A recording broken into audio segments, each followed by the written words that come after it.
बिस्मिल्लाहिर्रहमानिर्रहीम। अस्सलाम वालेकुम viewers, hopefully you are doing well.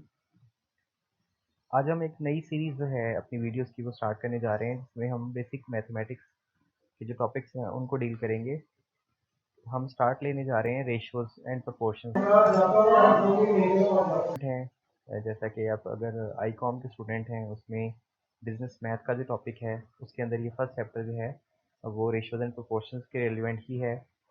इसी तरह अगर आप कोई कंपेटिटिव एग्ज़ाम देने जा रहे हैं, लाइक यूपीएससी, एफपीएससी, एनटीएससी, कोई भी इस तरह का कंपेटिटिव एग्ज़ाम अगर आप देने जा रहे हैं, तो वहाँ पर भी आपको रेशियोज एंड प्रोपोर्शन के क्वेश्चंस का सामना आपको ज़रूर करना पड़ेगा।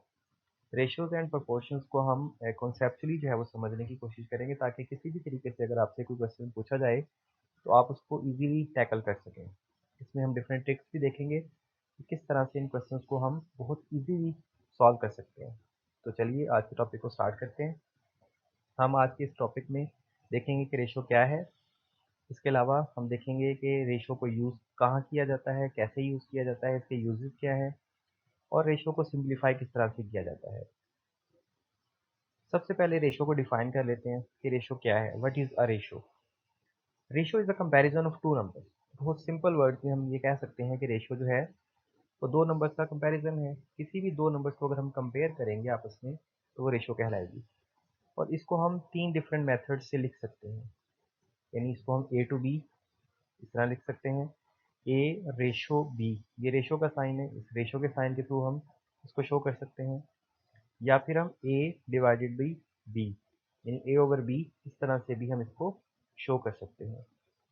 लेकिन यहाँ पर एक बात ज़ेर गौर रहे कि because a ratio is a fraction, क्योंकि ये फ्रैक्शन में होती है, तो इसलिए इसका जो डिनोमिनेटर है यानी बी जो है ये ज़ीरो नहीं हो सकता। B can not be zero. Ratio जो है वो एक्सप्रेस की जाती है हमेशा सिंपलेस्ट फॉर्म के अंदर। तो हमने ये भी सीखेंगे कि रेशो को सिंपलेस्ट फॉर्म में किस तरह हमने लेकर जाना है।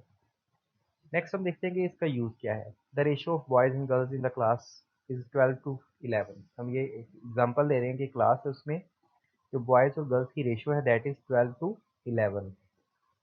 पहले बॉयज़ का जो है वर्ड यूज़ किया गया, तो 12 यानी बॉयज़ की रेशो है और गर्ल्स की जो रेशो है वो 11 है। इसका मतलब ये है कि हर 12 बॉयज़ के अगेंस्ट 11 गर्ल्स हैं। There could be 12 boys 11 girls, there could be 24 boys 22 girls. यानी कि हम ये नहीं कह सकते, ये रेशियो से मुराद ये नहीं है कि अगर मैं ये कह रहा हूँ कि 12 बॉयज़ और 11 गर्ल्स हैं तो मीन्स टोटल जो है वो 23 हैं एक क्लास के अंदर। इसका मतलब ये बिल्कुल नहीं है, क्योंकि रेशियो जो है वो सिंपलेस्ट फॉर्म के अंदर जो है वो शो की जाती है। तो ये जस्ट एक रेशो है कि अगर 12 बॉयज़ हैं तो उनके अगेंस्ट 11 गर्ल्स हैं। अगर 24 बॉयज़ हैं दैट मीन्स के 22 गर्ल्स हैं। अगर 120 बॉयज़ हैं दैट मीन्स के 110 गर्ल्स हैं। नेक्स्ट एक और एग्जांपल देखते हैं। Ratio of length and width of this rectangle is 4:1। एक रेक्टेंगल है ये वाली, इस रेक्टेंगल में जो हमारी लेंथ है दैट इज 4 सेंटीमीटर और जो हमारी विड्थ है दैट इज 1 सेंटीमीटर। तो इसकी जो रेशियो बनी लेंथ टू विड्थ की वो 4:1 बनी। अब what is the ratio of if rectangle is 8 centimetre long and 2 centimetre wide? अगर हम ये कहें कि जो आपकी जो रेक्टेंगल है दैट इज 8 सेंटीमीटर लॉन्ग, यानी इसकी जो लेंथ है वो 8 सेंटीमीटर है और जो विड्थ है वो 2 सेंटीमीटर है, तो स्टिल आपकी जो रेशियो बनेगी that is 4:1, because for every 4 centimetre there is a 1 centimetre match. यानी हर 4 सेंटीमीटर लेंथ के अगेंस्ट 1 सेंटीमीटर की जो विड्थ है वो मौजूद है। इसी तरह एक और एग्जांपल देखें। The ratio of cats and dogs at my home is 2:1। यानी कैट्स 2 हैं और डॉग्स जो हैं वो 1। मीन्स कि जो रेशियो है कैट्स एंड डॉग्स की वो 2:1 है, यानी हर एक डॉग के अगेंस्ट मेरे पास 2 कैट्स हैं। How many dogs and cats do I have? We don't know, यानी हम ये एग्जैक्ट नहीं जानते कि कितने हमारे पास डॉग्स हैं और कितनी कैट्स हैं। बस हमें ये पता है कि अगर हमारे पास एक डॉग है तो उसके अगेंस्ट हमारे पास 2 कैट्स मौजूद हैं। यहाँ ये हम कह सकते हैं कि अगर 2 डॉग्स हैं दैट मीन्स के हमारे पास 4 कैट्स हैं। नेक्स्ट हम चलते हैं सिंप्लीफाई को कैसे किया जाता है, इसको किस तरह से प्रेजेंट किया जाता है। The ratio we saw on last ratio, जो मैंने पिछले तीनों टॉपिक पढ़े, उसमें हम इन रेशियोज को फ्रैक्शन फॉर्म में किस तरह से शो करेंगे, ए ओवर बी। अगर हम रेशो बॉयज़ और गर्ल्स की देखेंगे तो 12/6 थी।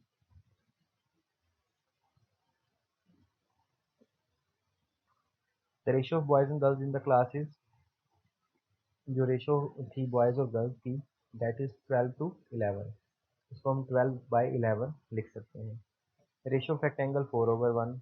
इसी तरह ratio of cats and dogs in my house is 2/1।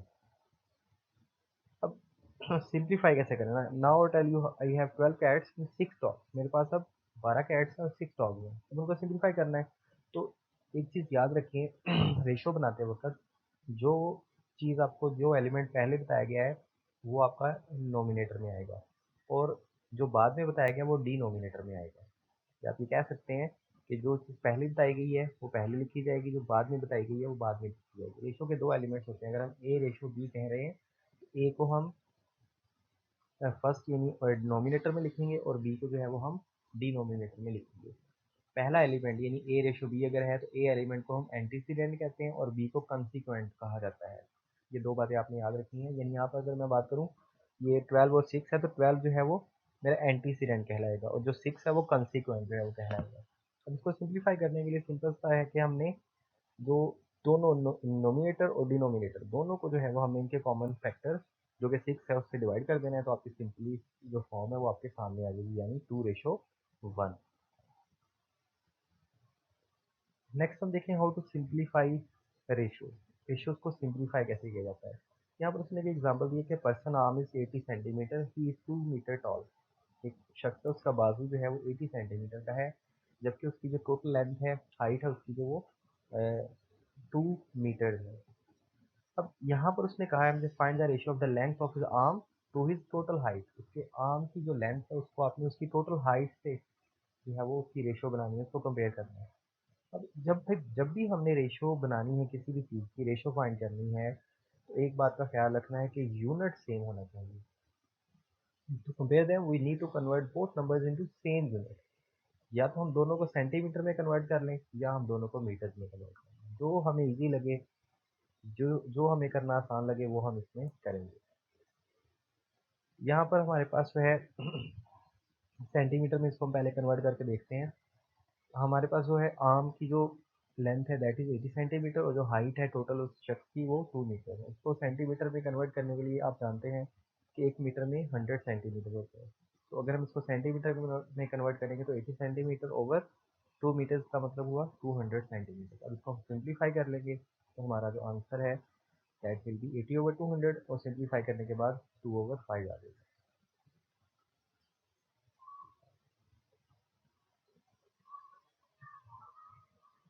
Next हम जो है इसको मीटर्स में कन्वर्ट करके देखते हैं।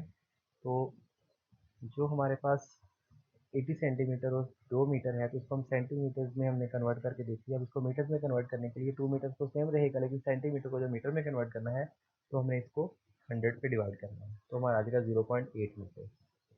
अब क्योंकि हमने इसके यूनिट्स तो सेम कर लिए हैं, अब इसको हम सिंप्लीफाई करना चाहते हैं, तो हमने इन दोनों को 10 से मल्टीप्लाई किया ताकि ये जो है वो इनका पॉइंट्स जो हैं ये ख़त्म हो जाएं, दोनों जो इंटीजर्स बन जाएं। अब इसको सिंप्लीफाई करने के बाद हमारा आंसर सेम वही 2/5 आ रहा है। तो रेशो को सिंप्लीफाई करने के लिए हम ये मेथड यूज़ करेंगे। नेक्स्ट देखते हैं, if the numerator and denominator do not have the same units, it may be easier to convert the smaller unit, so we don't have to work with decimal. यानी कि हमें decimals के साथ काम ना करना पड़े, हम जो स्मॉलर वर्जन होगा उसको कन्वर्ट कर लेंगे। जैसे यहाँ पर 3 सेंटीमीटर और 12 मीटर्स है, तो 3 सेंटीमीटर को हमने जब ये मीटर को सेंटीमीटर में कन्वर्ट किया दैट इज 1200 सेंटीमीटर। सिंप्लीफाई करने के बाद 1/400 आ गया। इसी तरह और भी एग्जाम्पल्स आपके सामने हैं, इनको भी आप प्रैक्टिस करके देख सकते हैं। Of course, if they are already in the same units, we don't have to worry about converting. यानी अगर ऑलरेडी वो जो है वो सेम यूनिट्स में है, फिर तो हमें कुछ करने की ज़रूरत नहीं है। अगर उनका यूनिट सेम नहीं है, then we have to convert them into same unit. इसकी मज़ीद एग्जांपल्स जो हैं वो यहाँ पर दी गई हैं। 8/24 है, 12 और 50 है। ठीक है, इन सब को जो है वो आप सॉल्व करके बाई योर सेल्फ देख सकते हैं। तो ये सिंपल हमने जस्ट एक रेशियो को डिस्कस किया कि रेशियो क्या है, रेशियो किस तरह से काम करती है। रेशियो के फर्स्ट एलिमेंट को हम एंटीसीडेंट कहते हैं और सेकंड एलिमेंट को हम कंसिक्वेंट कहते हैं। इसको किस तरह से जो है वो लिखा जाता है, यानी कि हम इसको फ्रैक्शन की फॉर्म में लिख सकते हैं, रेशियो की फॉर्म में लिख सकते हैं, ये A to B भी लिख सकते हैं, और इसको सिंप्लीफाई किस तरह किया जाता है।